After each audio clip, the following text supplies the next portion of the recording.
औज़ुबिल्लाहिमिनश्शैतानिर्रजीम बिस्मिल्लाहिर्रहमानिर्रहीम। मेरा नाम ज़ेब अहमद है। मेरी वीज़ा हब के नाम से वीज़ा कंसल्टेंसी है। दुबई को लेके लोगों के बहुत ज़्यादा परेशानियाँ आ रही है कि वर्क वीज़ा नहीं निकल रहे, हमारे विज़िट वीज़ा नहीं निकल रहे, बेतहाशा कॉल्स आ रही हैं, बेतहाशा मैसेजेस आ रहे हैं। तो इसके मुतल्लिक मैं पहले भी वीडियो बना चुका हूँ, इसकी क्या हकीकत है, लेकिन फिर भी मैं का एक कॉम्प्रिहेंसिव सी अप्रूव वीडियो बना देता हूँ, जिसमें अभी रिसेंटली हमारे कुछ वर्क वीज़ाज़ भी निकले हैं, कुछ हमारे विज़िट वीज़ाज़ भी निकले हैं रिसेंटली। तो अगर ऐसा हो रहा होता तो हमारे तो वीज़ाज़ नहीं निकलते। तो इसकी क्या हकीकत है और असल चीज़ क्या है और क्या इश्यूज़ हैं, उसके तमाम तर इन्फॉर्मेशन मैं इस वीडियो के अंदर दूँगा। तो लिहाज़ा वीडियो को मुकम्मल देखिएगा। चैनल को सब्सक्राइब और लाइक कर लीजिएगा ताकि इस तरह के तमाम इन्फॉर्मेटिव वीडियो जो आप तक आपके लिए हम बनाते हैं, आप तक पहुँच सके। इससे चैनल को सब्सक्राइब करने का फ़ायदा ये होगा कि अगर आप कहीं भी ट्रैवल कर रहे हैं तो उसके मुतालिक हो सकता है आपकी ट्रैवलिंग से रेलेवेंट कोई अहम इन्फॉर्मेशन आपके सामने आ जाए और वो आपको बेनिफिट दे जाए। मज़ीद देखिए, पूरी दुनिया में ट्रैवल करने के लिए कौन-कौन से डॉक्यूमेंट चाहिए होती है, क्या-क्या उसका चेकलिस्ट है, उसके तमाम तर वीडियोज़ मैं बना चुका हूँ। तो वो भी आपको चैनल के ऊपर मिल जाएगा। फिर भी कोई सवाल हो कमेंट सेक्शन में ज़रूर किया करें। देखिए, दुबई वीज़ा के मुतालिक होता क्या है? देखिए, दुबई में अभी चल रहा है साल का एंड। मैंने पहले भी वीडियो बनाई थी, उसमें मैंने आपको बताया था कि जो नवंबर और दिसंबर होता है, दिसंबर में ये होता है कि पूरे साल की पॉलिसीज़ रिवाइज़ करती है और जो कोटा होता है उसमें इश्यूज़ वगैरह आते हैं। कोटे कम होता है या ज़्यादा होता है, ये हर साल की ये रूटीन है। दूसरा इसमें ये होता है ये कि दुबई में चूँकि पूरी दुनिया से लोग काम कर रहे हैं और पूरी दुनिया के लोग काम कर रहे हैं, तो वो छुट्टियों में भी जाते हैं। इसमें क्रिसमस भी होता है और बहुत से इवेंट्स वगैरह होता है, न्यू ईयर भी होता है, जिसकी वजह से स्टाफ की कमी होती है और काम सही तरीके से नहीं हो पा रहा होता। अभी रिसेंटली हमारे विज़िट वीज़ाज़ भी निकले हैं, वर्क वीज़ाज़ भी निकले, तो वो स्क्रीन के ऊपर आपको शो हो रहे होंगे। तो अगर तो ऐसी सिचुएशन होती तो ऐसा हमारे वीज़ाज़ क्यों निकलते हैं, हमारे विज़िट वीज़ाज़ क्यों क्यों आते निकलते हैं और हमारे वर्क परमिट्स क्यों आते निकलते हैं। तो अब इसके पीछे हुआ क्या? असल में हकीकत बताऊँ क्या है ये?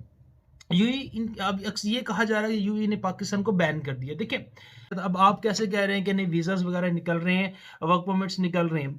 देखिए, एक होती है इमिग्रेशन और लेबर वीज़ा। अब लेबर वीज़ा के ऊपर थोड़े-से इश्यूज़ आ रहे थे, उसमें सिस्टम का एक डाउन फेलियर चल रहा था। तो दुबई में जो वीज़ाज़ निकलते हैं उसमें इमिग्रेशन और जो होता है ना सिस्टम, इमिग्रेशन का जो डिपार्टमेंट होता है वो होता है मोहरा, ठीक है? मोहर सिस्टम वहाँ पे होता है, मोहरा सिस्टम। तो उसका डाउनफॉल चल रहा था, डाउनफॉल का मतलब उसका लिंक डाउन आ रहा था, मतलब कि सिस्टम की में अपग्रेड वो कर रहे थे, जिसकी वज़ह से सिस्टम के अंदर डिलेनेस आ रही थी। आम तौर पर विज़िट वीज़ा 2 से 3 दिन के अंदर निकल आता है, लेकिन जो विज़िट वीज़ाज़ हैं उसमें थोड़ा-सा डिले आ रहा था और कुछ प्रिंटिंग के इश्यूज़ वग़ैरह आ रहे थे, जिस तरह का मैंने आपको बताया सिस्टम अपग्रेडेशन की तरफ जा रहा था। और जिसकी वजह से लोगों के अंदर ये पैनिक क्रिएट हो गया कि शायद विज़िट वीज़ाज़ नहीं निकल रहे, विज़िट वीज़ाज़ नहीं आ रहे। देखिए, हमारे यहाँ पे होता ये है कि जिन बहुत सारे लोग ऐसे हैं, कंसल्टेंट्स भी इसमें शामिल हैं, जिनको काम नहीं पता वो काम पकड़ लेते हैं, फिर वो केस को बिगाड़ देते हैं और केस को बिगाड़ने के बाद फिर एट द एंड होता क्या, जो क्लाइंट होता है, कस्टमर होता है, उसका टाइम भी ज़ाया होता है, उसके रिसोर्सेज़ भी ज़ाया होते हैं और वो फॉर्म फिलिंग में गलतियाँ कर देता है, सही तरीके से नहीं लगाता। मेन पाकिस्तान में बंदा मौजूद होता है, वो दुबई से ही अप्लाई कर रहा होता है, जिसकी वजह से ये तमाम तर इश्यूज़ वगैरह आती हैं। तो एक्नॉलेजमेंट भी बड़ी ज़रूरी है कि जो बंदा आपका फॉर्म फिलिंग कर रहा है, जो आपका अप्लाई कर रहा है, उसकी क्रेडिबिलिटी क्या है, वो किस पैटर्न के ऊपर काम कर रहा है, क्योंकि उसी ने उसके ने जो केस बना के प्रेज़ेंट करना है, उसी बिहाफ़ पे आपका वीज़ा लगना है। तो ये भी इश्यूज़ हैं, जिसकी वजह से रिजेक्शंस की एक काफ़ी ज़्यादा एक रेशो बनी इस दफ़ा। अभी रिसेंटली काफ़ी रिजेक्शंस भी आई हैं। उसकी मेन वजह जो रिजेक्शन केसेस को पढ़ने के बाद ये चला पता कि सही तरीके से बहुत सारे लोगों का अप्लाई नहीं किया गया, क्योंकि मुझे बहुत सारे लोगों ने व्हाट्सएप किए कि सर देखिए हमारे रिजेक्शन फॉर्म आए ये, अब आप देखें इसमें क्या वजूहात होता है। तो मैक्सिमम यही निकला था, फादर नेम सही नहीं लिखा हुआ, डेट ऑफ बर्थ सही नहीं डाले, पासपोर्ट नंबर्स वगैरह, ये छोटी-छोटी बेसिक चीज़ों के ऊपर मिस्टेक्स की हुई हैं, जिसकी वजह से ये इश्यूज़ वगैरह आ रहे हैं। देखिए, एक तो सिस्टम उनका लिंक डाउन आ रहा था, एक तो सिस्टम डाउन था, वो ऑपरेशन की तरफ लेके जा रहे थे। दूसरा, जब न्यू कंपनीज़ रजिस्टर्ड होती हैं, न्यू कंपनीज़ रजिस्टर्ड होने के बाद काफ़ी ज़्यादा एम्प्लॉयमेंट अपॉर्च्युनिटीज़ निकलती हैं। तो मोहरा सिस्टम में अपग्रेडेशन की वजह से जो और वहाँ पे स्टाफ वगैरह भी रिसेंटली इतना ज़्यादा अवेलेबल नहीं था, क्योंकि वो छुट्टियों वगैरह पे गया था। अभी आपको पता है दिसंबर में थोड़ा-सा पूरा साल का एक छुट्टियाँ भी आती हैं।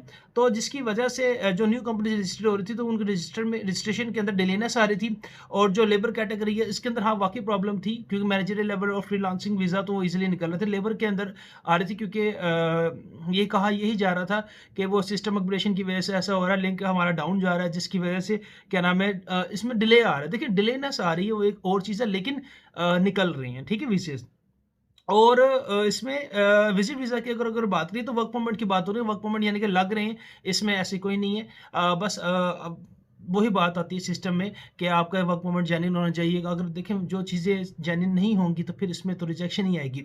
दूसरे नंबर पे विज़िट वीज़ा की एक बात करें तो विज़िट वीज़ा का जो भी अप्लाई कर रहा है इस पे 2 चीज़ें ध्यान रखें। एक वो जिनकी एज 40 साल से ज़्यादा है या 40 साल या इससे ज़्यादा है, और एक वो जिनकी एज 40 साल या इनसे कम है, ठीक है? जिसके 40 इयर्स से ज़्यादा है या 40 इयर्स है या इससे ज़्यादा, अगर वो सिंगल अप्लाई कर रहे हैं या फैमिली के साथ अप्लाई कर रहे हैं, तो वो दुबई में कहीं पे भी अप्लाई करें, उनका वीज़ा लग जाएगा।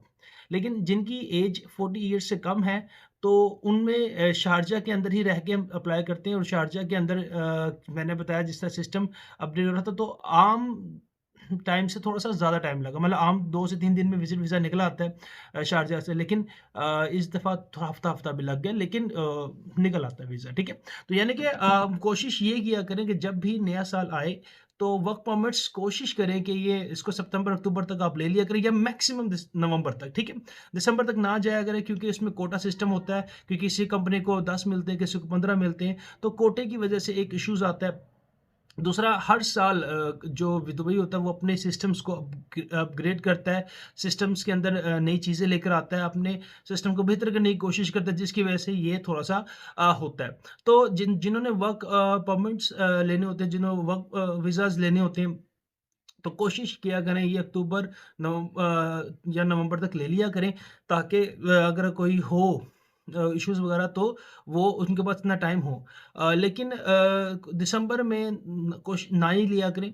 लेकिन अगर बहुत भी ज़रूरत हो दिसंबर में लेने की, तो कोशिश ट्राई करें, क्योंकि लेकिन थोड़ा डिलेनेस आ जाती है, हो जाता है। विज़िट वीज़ा निकल जाते हैं ईज़िली, विज़िट वीज़ा में कोई प्रॉब्लम नहीं आती। तो उम्मीद करता हूँ आपके ये इन्फॉर्मेशन पसंद आई होगी। कोई भी सवाल है नीचे कमेंट सेक्शन में ज़रूर कीजिएगा। अपना ख़्याल रखिएगा। कोई भी कंसल्टेंसी से रिलेवेंट सवाल हो, अगर आपने फ़ाइल प्रोसेसिंग करवानी यूके, यूएसए, कनाडा या किसी भी कंट्री के, तो आप राब्ता कर सकते हैं। किसी भी किस्म की इन्फॉर्मेशन चाहिए हो तो आप उसके लिए भी राब्ता कर सकते हैं। शुक्रिया।